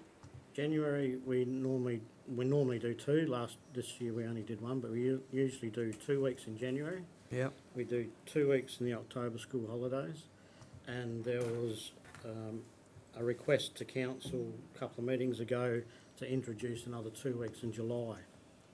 So that's 2, 4. That's 6 weeks. This is cut it by 2 weeks. So you're actually narrowing the window for people to dispose. What we're proposing, Mr. Mayor, is it's free green waste all year round. Mm-hmm. Councillor Stein? Mr. Mayor, I think there are 2 issues here. One is the green waste, and one is actually what to do about the green waste in the longer term, the environmental impact of burning the green waste. So I think, correct me if I'm wrong, but I think what Councillor Crawford has tried to do is sort of put the 2 into the one motion to address them both. But I think that one probably is the environmental issues are much bigger than just, collecting that money. And I think, as the General Manager said, it is an extra burden on council to actually do that, to separate that money that comes from green waste and put it into another bit over here. So I would tend to favour the free green waste all year round and to actually work on developing something around the environmental issues of burning the green waste. Councillors, any further comment? Councillor Wisby. Thanks, Mayor Kent. Through you to Mr. Pollard. So have council done work on the future, like when the EPA no longer allow us to burn? Have we looked at what to do at that point, or like it doesn't appear to be in the budget that we're putting money aside for that purpose? So has there been any prep work done for that?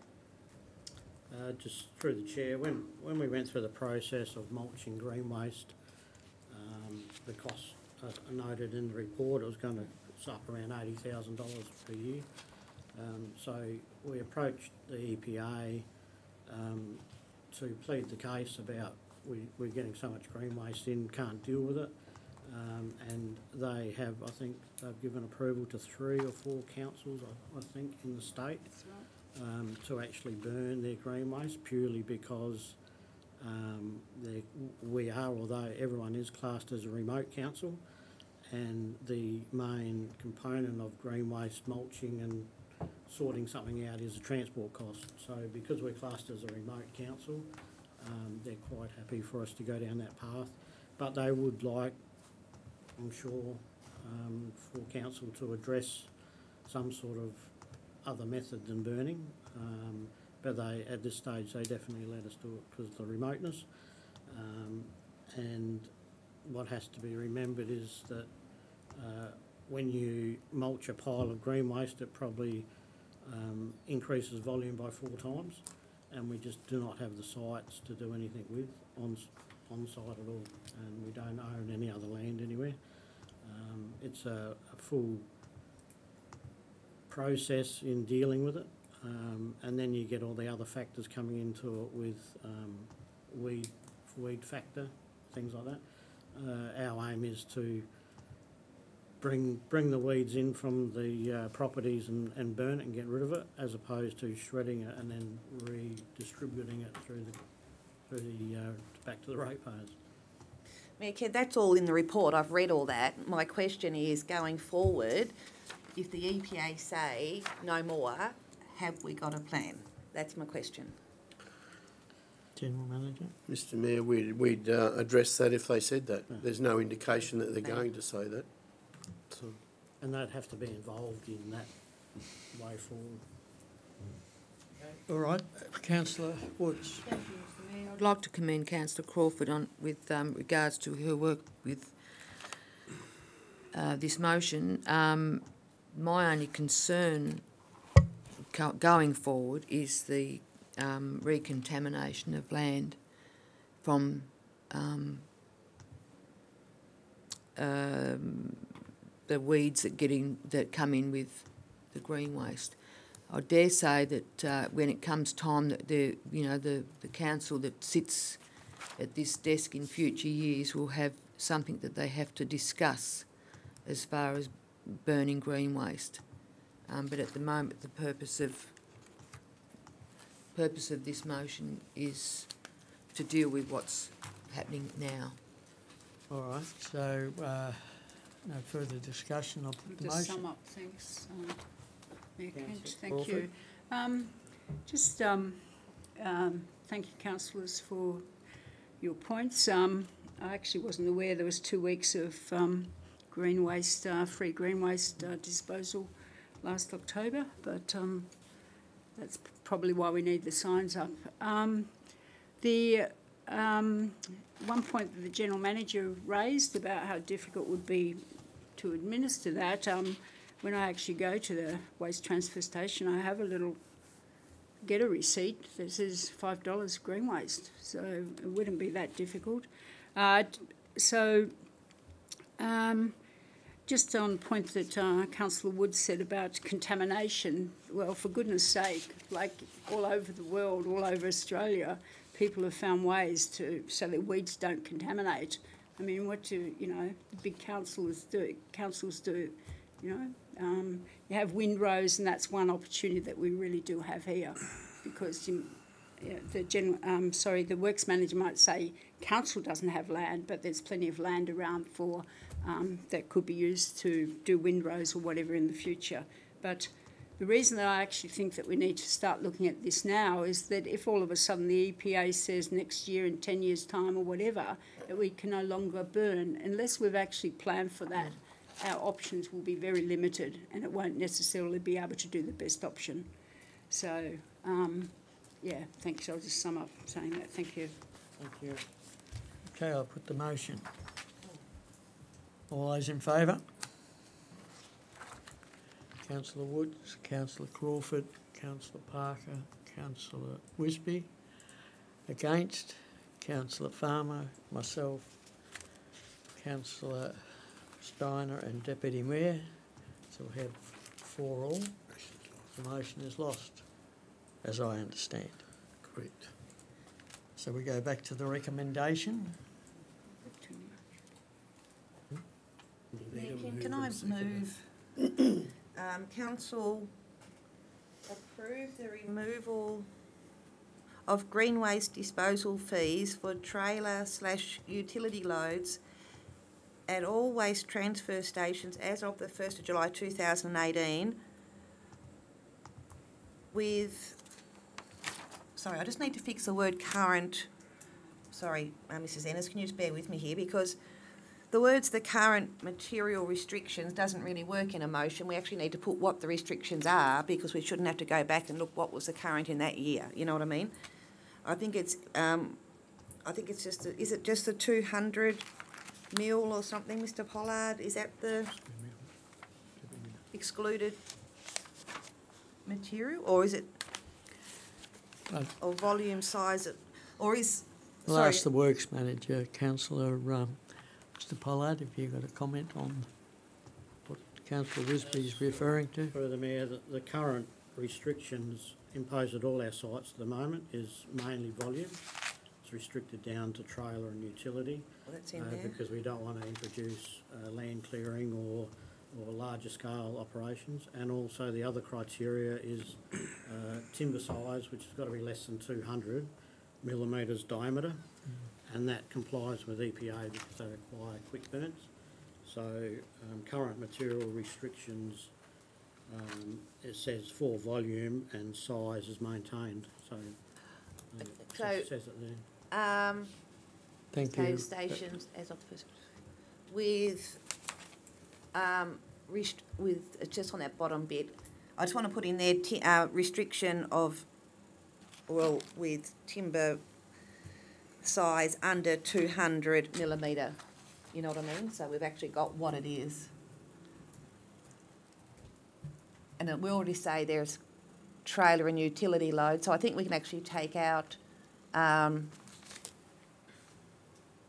with the current material restriction for volume size maintained, because that's already listed there as in the trailer and whatever else. If I may, Councillor Wisby, there's wording here that says material from land clearing activities, subdivision developments or timber larger than 200 mil in diameter must be redirected to alternative sites. Yep. For example, local quarries. Yep. So there's possibly some wording there that you could use. Yeah. I just think we just need to make it clear what we're not putting in there rather than the current.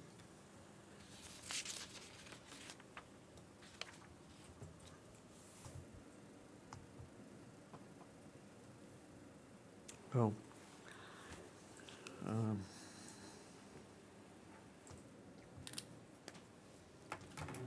what much more you can put in there? Mrs. Ennis is just fixing it. Okay. I think that's... Take out, for example, local quarries.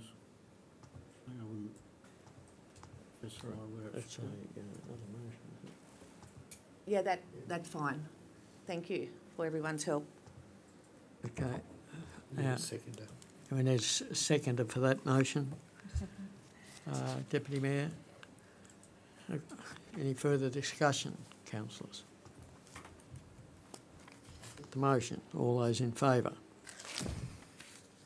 Councillor Woods, Councillor Steiner, Deputy Mayor, myself, Councillor Parker, Councillor Wisby, Councillor Farmer. Those against?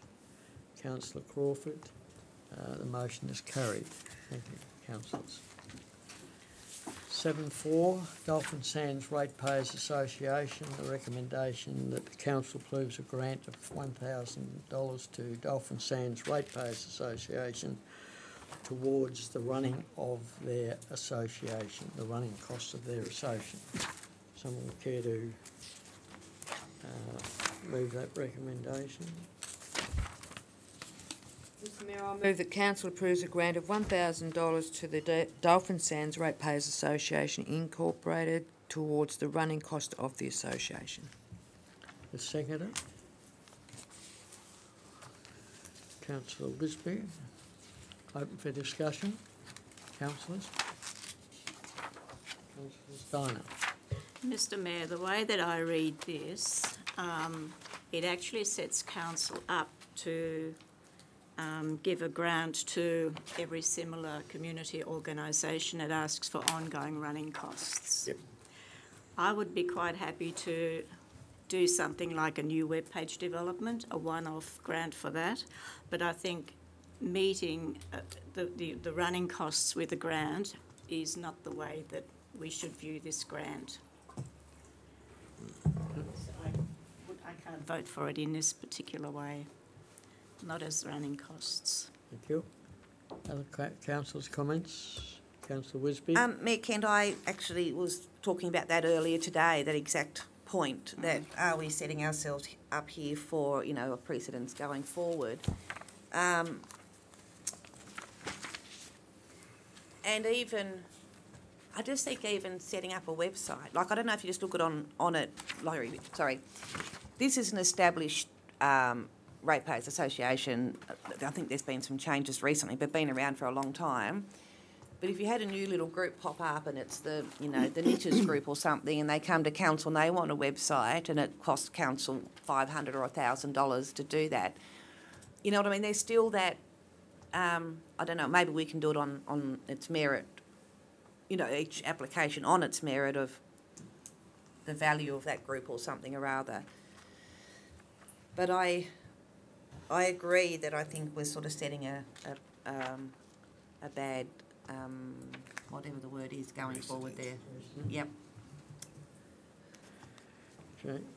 Further comment, councillors?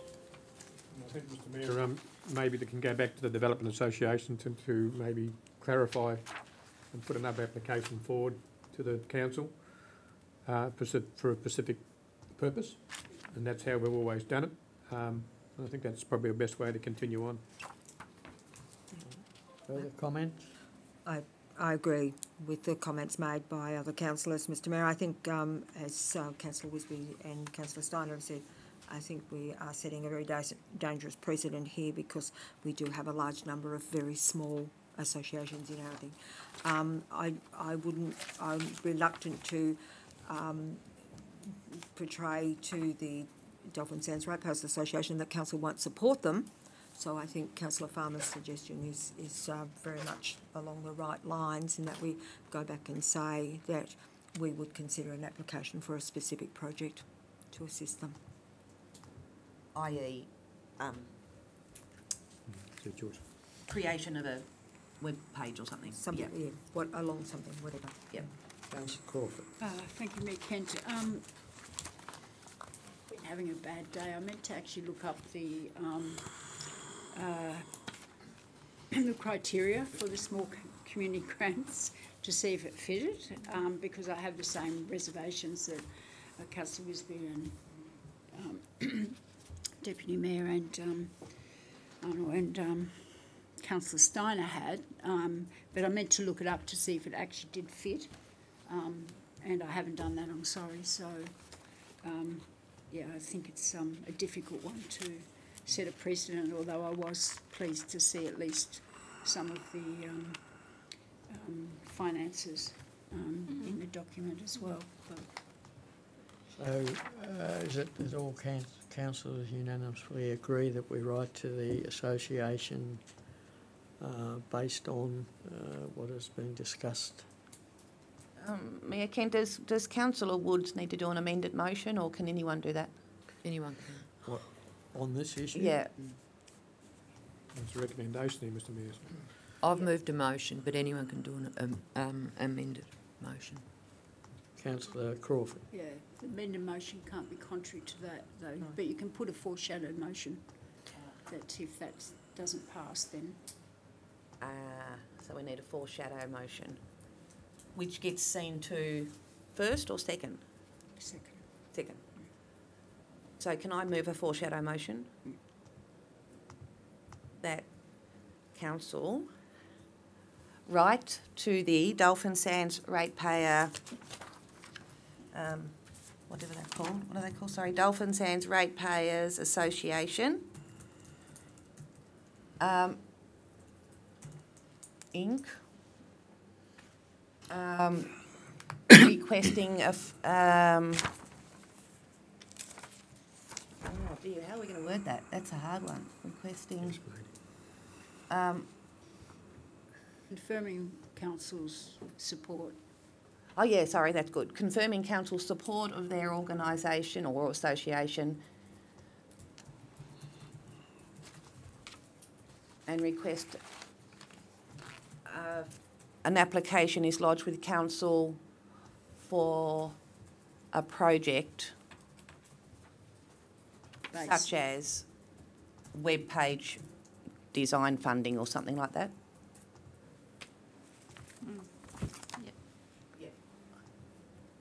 Such as web page design funding, funding request or something. Okay. I think so. That was hard. I'll second that, Mr Mayor. Seconded. Any further discussion, councillors? Put the motion, all those in Which favour? one? You need Sorry? to put the first one first. Oh. So the approval of $1,000 grant was the first one, so I'll put that. And there's no further discussion on that because of the change, so all those in favour Of the first one. of the first recommendation? None? Thank you. So that's lost. Second one, Yep. all those in favour?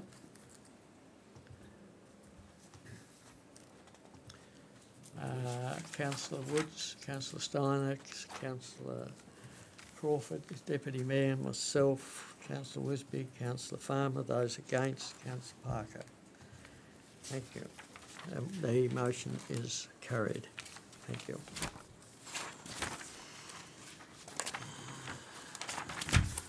Seven five, Bicheno Destination Action Plan. The recommendation, the council receives the Bicheno Destination Plan 2017-19 as presented.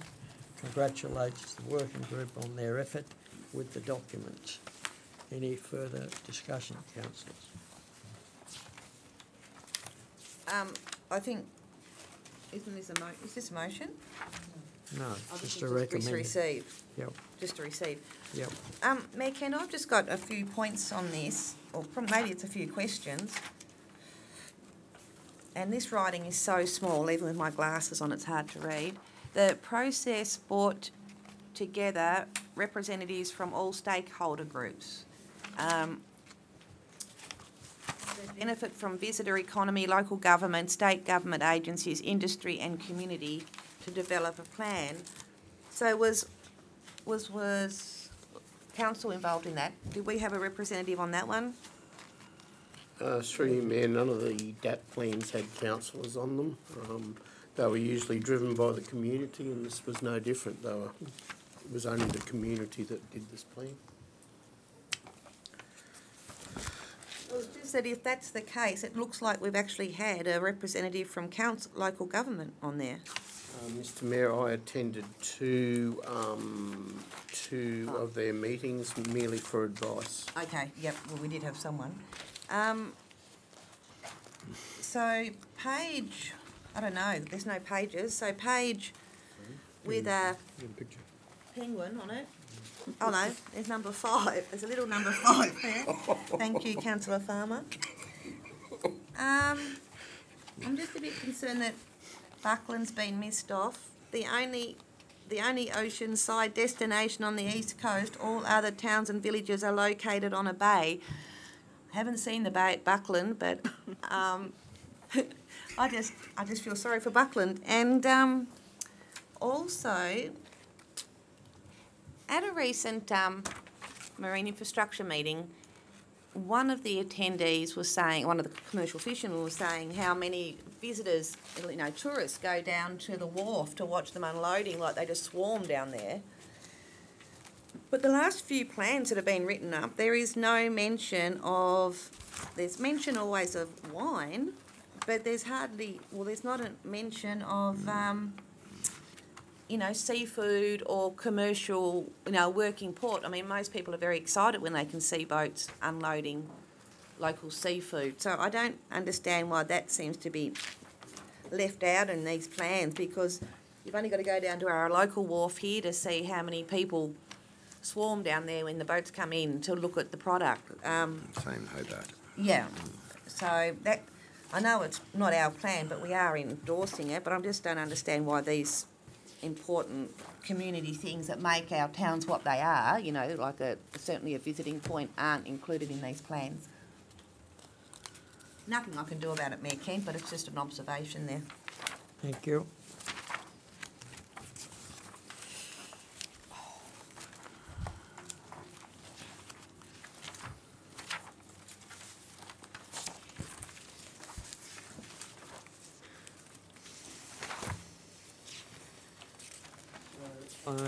Agenda item 8, miscellaneous correspondence related to from Richard Whittaker.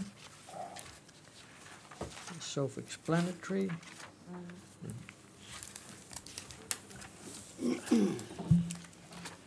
Any comment, question? Agenda item 9, motion tracking document. Questions, councillors, comments, councillors?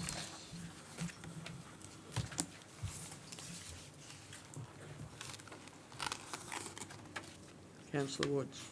Mr Mayor, thank you. The first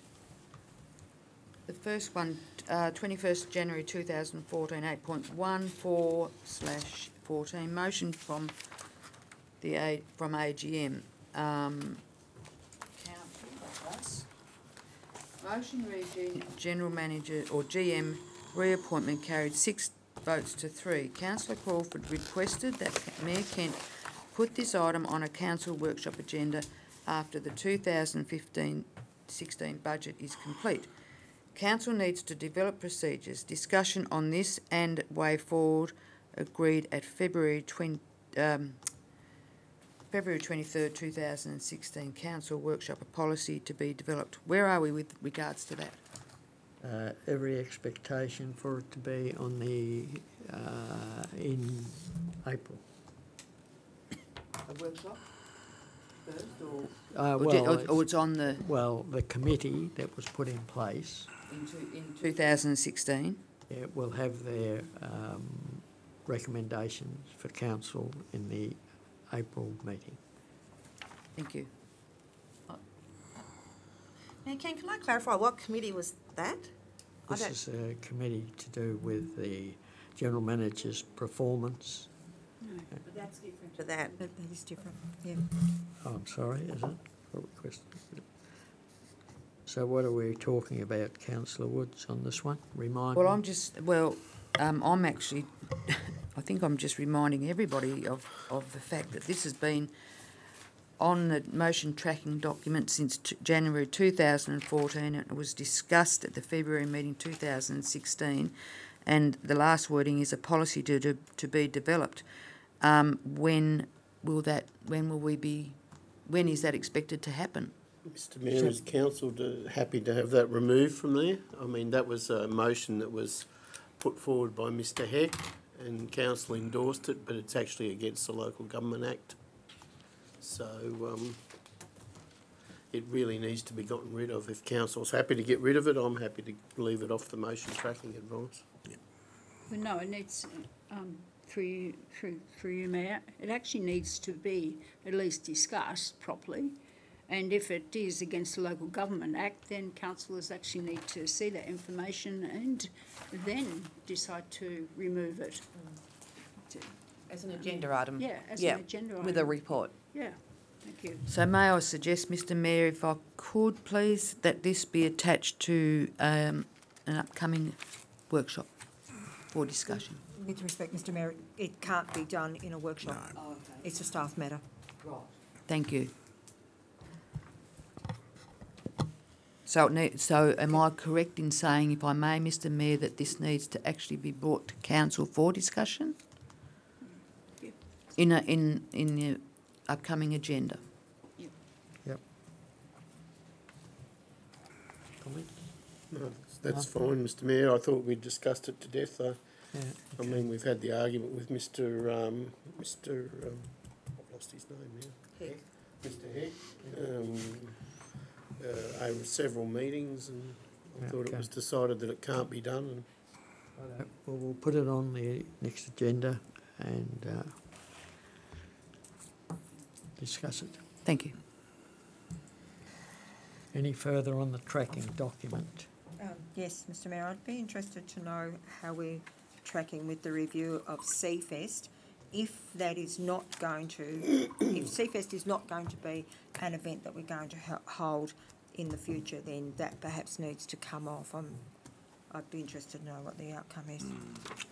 It's difficult, as I understand at this point in time, finding somebody outside council staff and employees to, and that was the wishes of the council, on my memory, is to get people from outside as opposed to inside. Incorrect, Councillor Emma? My recollection, was my recollection of this is with councillors, many councillors just continued to ask for a report. And yes, I don't think it was actually about getting someone from outside to run it. Was my Councillor Steiner might. Well, I'll take it up with. Mr Mayor, those reports were provided to council. They were. Yep. Definitely.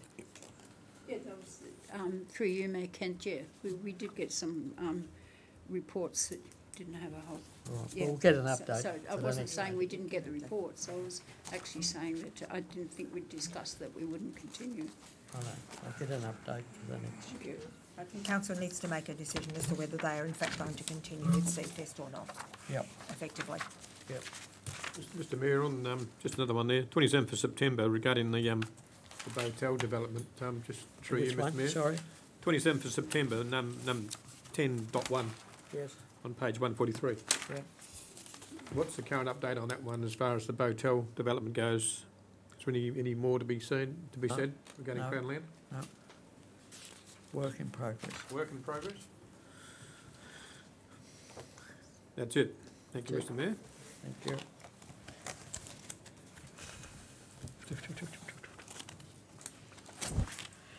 Okay.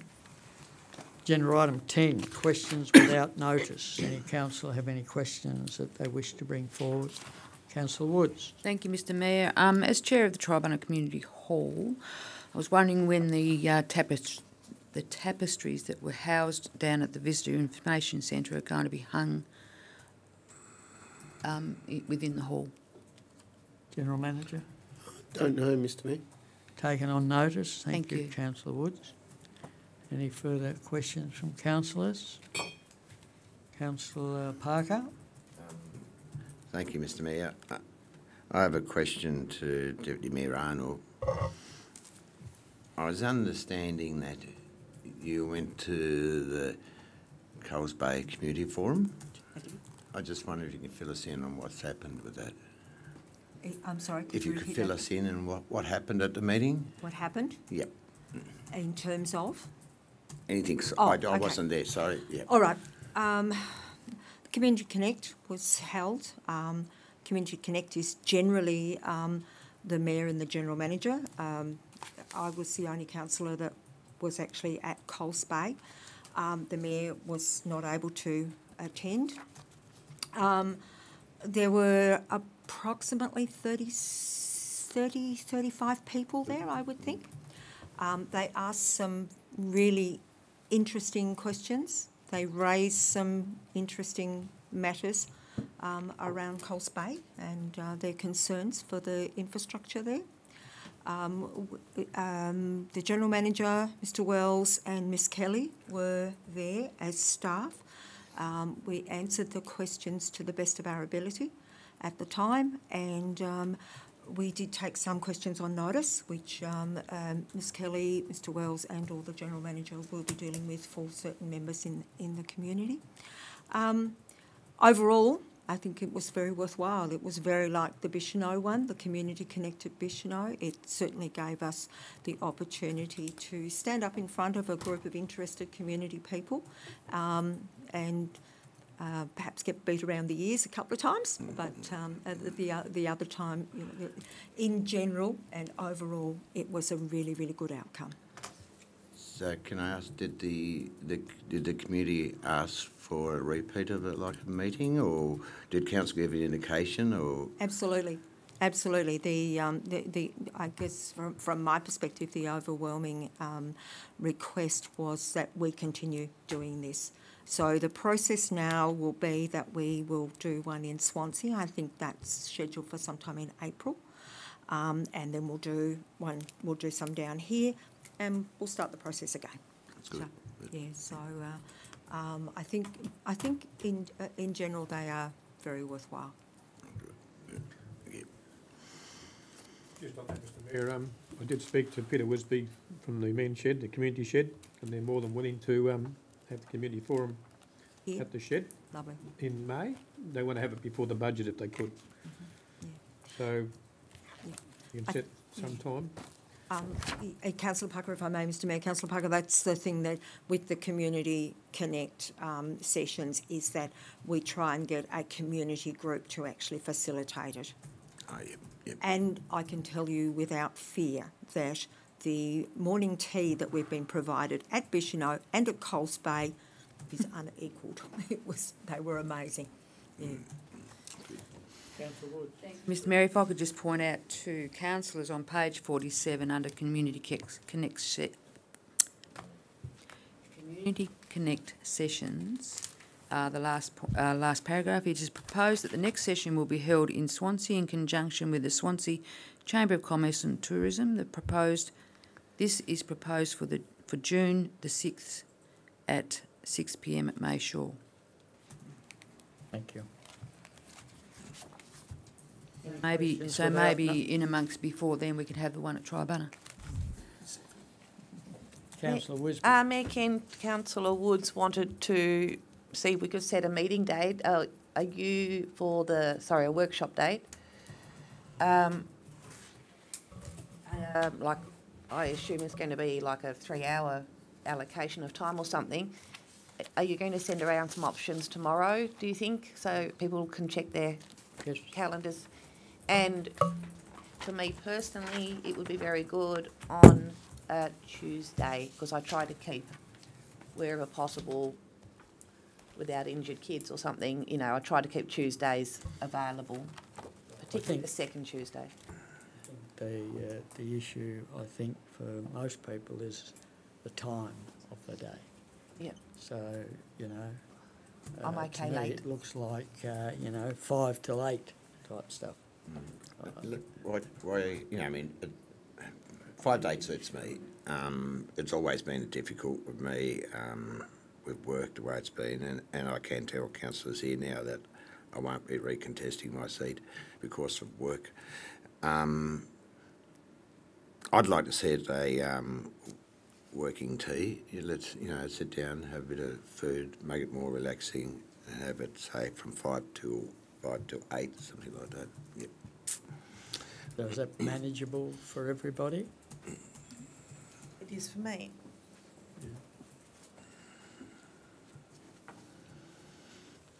I think it'd be good, Mr Mayor, to have it the 2 weeks before the agenda anyway. As you said, a Tuesday, 2 weeks before the meeting next month would be probably a good time to have it. Righto, we'll send out a note with a couple of dates and see what the majority responses are, and we'll go from there. Thank you. Thank you. So no further questions on notice. I'll now close the meeting to the public.